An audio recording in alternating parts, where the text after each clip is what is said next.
Moving into a new home is supposed to be a new beginning, a fresh start, a place to create memories, to settle down, and to finally escape the noise and chaos of the outside world.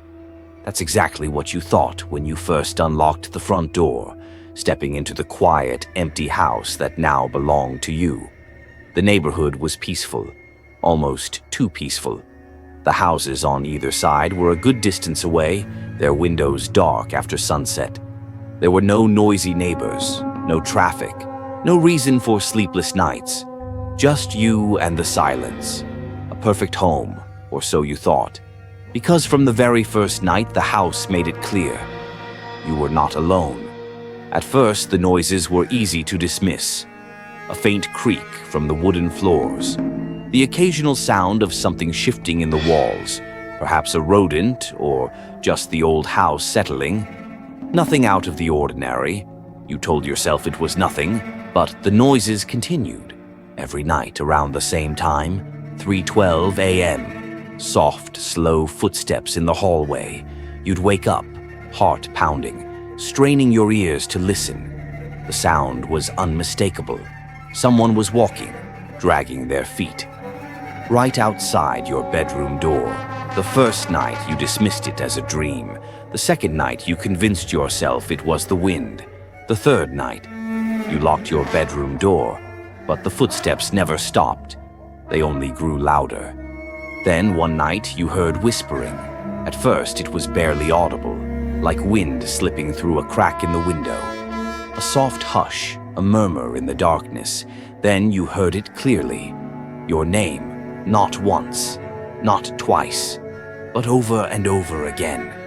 A voice so low, so raspy, it sent a cold chill through your spine. You sat up in bed, holding your breath, refusing to move. You wanted to believe it was in your head, just an overactive imagination, the result of too many horror stories. But deep inside, you knew the truth. Something was whispering to you, and it was inside the house. Then came the night when everything changed. You woke up, feeling a presence in the room. The air was thick, suffocating. A strange pressure weighed down on your chest, making it hard to breathe. Your pulse pounded in your ears, and your instincts screamed at you to not move. That's when you saw it, a figure, sitting at the foot of your bed. It didn't move, it didn't breathe. It just sat there, watching. You tried to scream, but no sound came out. Then, it whispered your name. By morning, you were done pretending. You needed answers. You searched online for any records about your house. At first, there was nothing. Just an ordinary home, owned by different people over the years.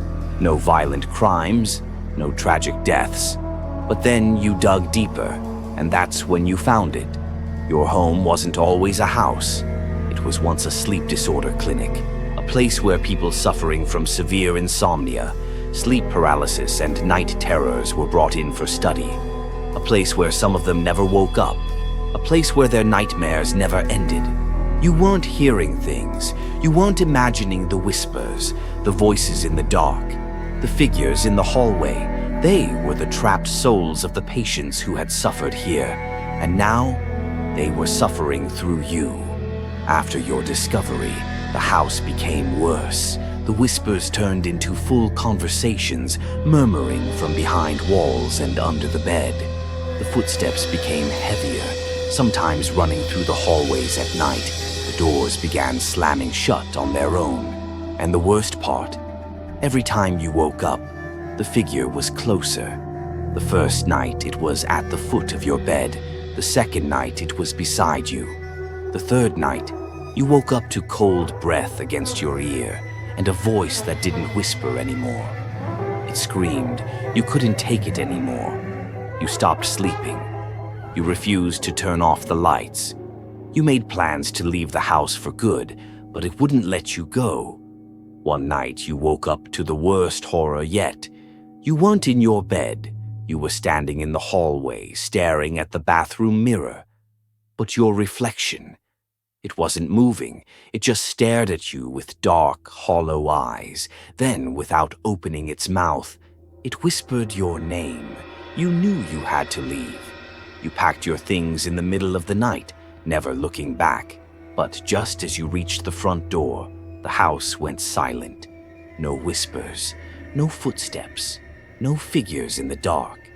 For the first time, it felt empty. For the first time, you felt safe. Almost because as you stepped outside, a chilling realization hit you. The house wasn't stopping you.